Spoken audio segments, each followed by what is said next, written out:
Hi, hello. This is Armin Faschnowski with Munro Associates coming from CONEXPO. And with me I have Brady from Case Construction. And he is going to talk us through this electrified backhoe.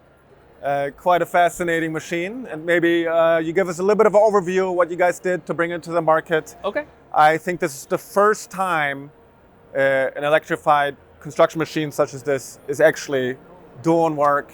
This was a first to you, is that right? Yes, so the 580 EV from Case is the only electrified backhoe out on the market. There's some other smaller machines, which I'm sure we'll talk about a little bit further, but from the backhoe standpoint, Case is this is the only machine. So this has been out in the market for going on 2 years now. The 580 EV is based on our proven diesel backhoe platform. Case has actually been making backhoes. We invented it back in the 60s. Oh, you did? So Okay. we've taken the knowledge and the history that Case has on the backhoes and basically taken it to an electrified future. Yeah. And so to electrify this, right, you can't really call it a retrofit, right? There's a lot of differences as when we previously talked to your diesel variant of this, but instead of your diesel motor, you have a battery pack. Yes. Right? And then in the front we can see it's a double-decker construction. Exactly. You told me it's NMC chemistry. Yep. Right? So it's very safe. And but maybe explain to the viewers how the power is transmitted from the battery to the motor and then through the drive line. Yeah, so definitely in our development on this machine, you're kind of like trying to decide how much new content you want to have, right? You want to take advantage of the proven history you have on the machine versus the new technology that's coming into it. So for Case, we were trying to find that balance. And so a lot of that comes into the vehicle and the actual motion, the wheels and the axles, the drivetrain is all very similar to our diesel machines. That helps keep it common for our customers. It's less technical risk from an engineering validation standpoint, but it also helps us enable our execution to be faster. Right. But so we basically took the engine out and replaced it with this electric powertrain. Yeah, that's how you get first to market. It reminds me of Ford's approach with the F-150 Lightning, right? They took a great product like the F-150 and fit in some batteries, fit in some electric axles, motors, and this kind of reminds me from it, right? Take a great product, yes, and bring it in to the market effectively by fitting in an electric drivetrain. So the motor is somewhere. Where's the motor for the? Correct. Yeah. transmission? So we actually have two different motors. So the machine, exactly like you said, it's kind of like that F-150 Lightning that you're taking this platform that you have. It's not a pure retrofit. This machine was designed for the electric powertrain, but we're utilizing a lot of the components the same. So back to your question, the main electric motor that runs the ground drive system is basically in the center of the machine here. Okay. It's in between the frame rails, and that's connected to the same power shift transmission that we would use on a diesel machine. Yep. We also have a second electric motor that's running a hydraulic pump. So just here in this left-hand saddlebag, you can see the tank hydraulic oil is right here. And so on a lot of construction equipment, you have the need for hydraulics for attachments, to run a hydraulic hammer, run a broom, something like that. And so for us, we felt that keeping to hydraulics on the loader and the backhoe system was something that was going to be familiar with our customers and our dealers, but also that's giving the ability to run attachments. And so that electric motor is just turning the oil that goes into each end of the loader. But this would also be an electric motor on the diesel variant, right? That's just the same system taken over? On a diesel machine, that's actually a stack across the engine. So they would have the engine, transmission, and then the hydraulic is on the end. Okay. And that's actually one of the performance advantages we have with the EV, whereas on the diesel machine, because your components are all in a stack, your engine RPM is determining how much hydraulic flow you're getting. Yep. So on the sense, electric model, your two systems are completely independent. Divorced, you can have your engine, say you were doing something where you're loading material into a truck or something like that. You can have your engine RPM very high because you want to drive into the pile and scoop. You can have your hydraulic system at a slower speed because you want to be very careful as you approach this truck or something like that. So you have about 70-something kilowatt hours. Correct, 72 kilowatt hours. 72 kilowatt hours of NMC batteries. It's gone through a transmission. Are you looking to introduce, develop some direct drive systems in the future? Yeah, so that's definitely one of the area that we see as an opportunity to kind of improve the efficiency of the machine. Of course, a lot of the challenge with electrifying construction equipment is this whole energy management on the job site, right? Customers are trying to understand, where can I charge? It's maybe not as simple for them to go to the local, EV charging station and charge their machine. So for us, the electrified powertrain is probably the most significant thing we can do to improve efficiency, improve the run times. But it's really something that we wanted to get out to the market with as focus on the new stuff, keep what we know and can prove that it's going to work in the field, and then work as kind of a future advancement. So with something like this, you're not really too much concerned with range, but runtime, right? Correct. So I think you told me, depending on what you do, it's anywhere from 4 to 8 hours. Exactly. So full shift, right, under some circumstances. If you're moving a bunch of dirt, going back and forth, it's more on the lower side, right? Correct. Now, how long would this battery take to charge? Maybe you can talk a little bit about the charging infrastructure needed, Yeah. and the use cases of it from if you actually purchase one of these to work construction sites. Yeah, so you're exactly right on the runtime. You are between this 4 to 8 hours, really depending on whether you're using as a loader and you're driving around, that's very energy consuming, versus using it as a backhoe where you're more stationary and digging, then you're gonna get more closer to 8 hours worth of runtime. Charging on this machine is very simple. It's automotive level 2. So we have a J1772 port here. It's not level 3, so it's only just AC charging. But we can use the same charging stations that a dealer would have if they have a fleet of F-150 Lightnings or anything like that. So it might charge 72 kilowatt hours. I think it's running an 11 kilowatt charger, so it's 7 or 8 hours, depending on how overnight. Exactly, right. And that's a typical application. The key customer we've had a lot of success with is a municipal customer that maybe they have a fleet yard that's in a town, and they are running their backhoes out. A backhoe is a machine that is commonly used on the road, so they'll have a water main break, across town. They'll drive the machine out, they'll dig, they'll repair the water main, they'll drive it back, and they park at night. So that's your typical customer for this machine, is somebody that has a home base that they're basing it in and they're charging every night. Yeah, makes sense. Okay.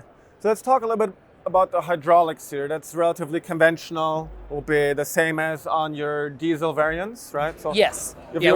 Pressure system.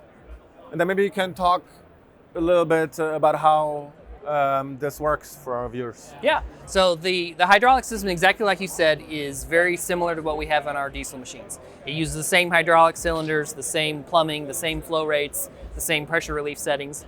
The really only difference that we've done is on the EV, we've converted our machine to run over electric over hydraulic.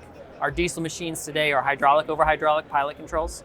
And so that allows the machine to be aware of when the operator is commanding movement. So if he lets go of the joysticks, the pump spools down, you're not wasting energy if the guy is talking to his, the guy that's in the hole or something like that.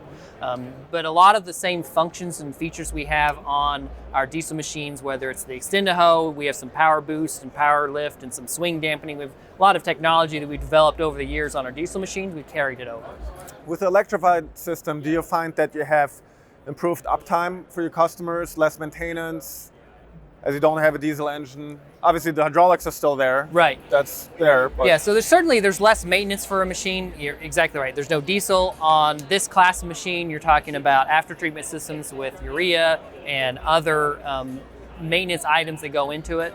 So when I'm talking to a customer, I explain that it's not that you have zero maintenance, you have less maintenance. You still have a hydraulic system, you still have a transmission that you have to maintain the fluids on.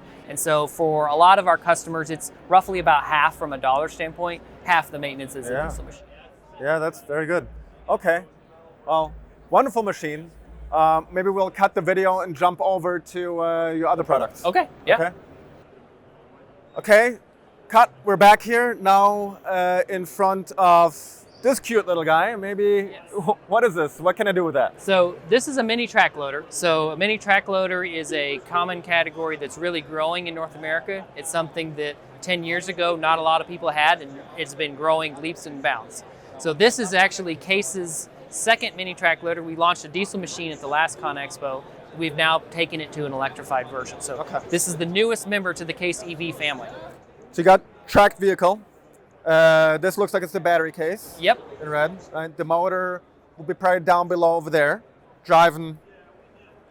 So this machine actually is a fully electric motor. So it's an electrified motor turning that sprocket for the ground drive. Then it does have a separate motor that's running a hydraulic pump. Similar to the other system, right? Okay. So, and this will be something individuals might rent at a Menards, Home Depot, yes. Lowe's. Yeah, this is a very common machine to have in a rental application for sure. You're redoing your yard. Exactly. You need to lift a bunch of dirt. Yep. You could be getting one of those. Okay, yeah, you can see that other motor is here in the. So this motor, that's running the hydraulic system. So you've got, like we talked about before, you have attachments out there in the world that are commonplace that use hydraulic oil. So we've got the same full capability to do hydraulic attachments. You're running the lift and tilt cylinders hydraulically. This machine is the first of the Case EV family that is an electrified drivetrain. And then here, this is the motor, the EDM for the sprocket that's turning the there's two tracks. motors, one on each side. Yep. And then, so here's a question for you. You have, it's a track vehicle. How do you turn it? It's offered differential speed. Do you have a clutch system? Do you have two motors? So it's two motors. Yep, two motors. Okay. That's common even on the diesel with the hydraulic motor. And so you can drive, you can turn, you can also kind of rotate and spin in a circle. Tank turn. Yep. Exactly. Okay. Very cool. All right. And then, I see you had your hand controls. These are for the individual motors? Correct. Yeah, so actually the way it's set up is you have one drive, your loader, and then all your driving is in your left hand. Oh, okay, so got it.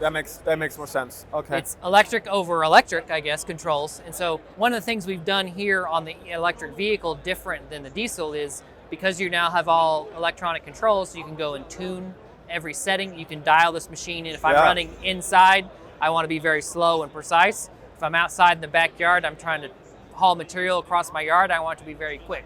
So we've designed the control system so that it can be adaptable for different situations. And now this is nice for individuals that are maybe need some capability like this. If you're in your yard, it's quiet. Exactly. Right? You're not disturbing the neighbors, right? You're not disturbing yourself, so it's easier work, right? So that's, I see the appeal and use case. Now, how many battery or how many kilowatt hours do you have in this? So this is about 21 kilowatt hours. Okay. This is an LFP chemistry, so it's not actively thermally managed. It's just a passive battery pack. But it's resilient. This is very similar and leveraging a lot of the same technology we have on our electric mini excavators. Okay. This is the CX25 EV. So Case has a number of EV models. This is representing both the CX25. In our naming convention, that means it's a 2.5 metric ton machine. That's what the 25 means. We also have a smaller, a CX15 is a 1.5 ton machine. So this is an electric mini excavator. This is probably the most popular category of electrified equipment in the construction industry. Yeah. It is a machine that gives you the ability to, dig a hole, but it's also in a small package that a lot of customers use these in backyards. They go inside of buildings and use them for applications that the electric powertrain, the zero noise, zero emissions really provides a lot of value to the customer. So it looks like the battery pack will be under the seat? Yes. Okay. And so then you have a motor somewhere close by. Correct. That's energizing a hydraulic fluid, pressurizing a fluid. And then maybe you explain how that pressure is transmitted to the road. Yeah, so this is very similar to what we talked about on the Backhoe. So we basically take the engine out of the equation and replace it with a battery and electric motor. So we still have a hydraulic pump that's pushing oil, not only for the ground drive, but also for all the loader hydraulics. And so it's the same hydraulic system here, right? Correct. Okay. Same hydraulic system as on our diesel machine. So there's an equivalent diesel model to this. It's got the same digging forces and lifting capabilities, and the travel speeds is all the same. It's just that it's the same hydraulic system that's powering the arm, the digger, and the drive, correct? Correct, Oh, yes. okay. Yeah, so an excavator, the application a lot is you very rarely are driving and trying to dig at the same time. That'd be fun. It is, a lot of times it's driving to the site, park, put your blade down, and then you dig. And so as opposed to like the Backhoe we saw, the Backhoe you do a lot of multitasking. An excavator is generally more utilized to drive, sit, then dig type of thing. Let me maybe talk about, for our viewers, how the pressure actually goes into the tracks and turns that hydrostatic Right. motor. Yeah, so your electric motor is turning a pump, a hydrostatic pump, and you run the swash plates on that, and you're sending oil down into this hydraulic motor. Yep. So you have oil, pressurized oil, come down to the tracks, go to this guy right here. Correct. The pressure spins it, and that's how you actually get rotational force Exactly. onto your tracks. Yep. Okay. And then the sprocket will interface directly with the rubber. Exactly. Okay. Yep. So it engages there.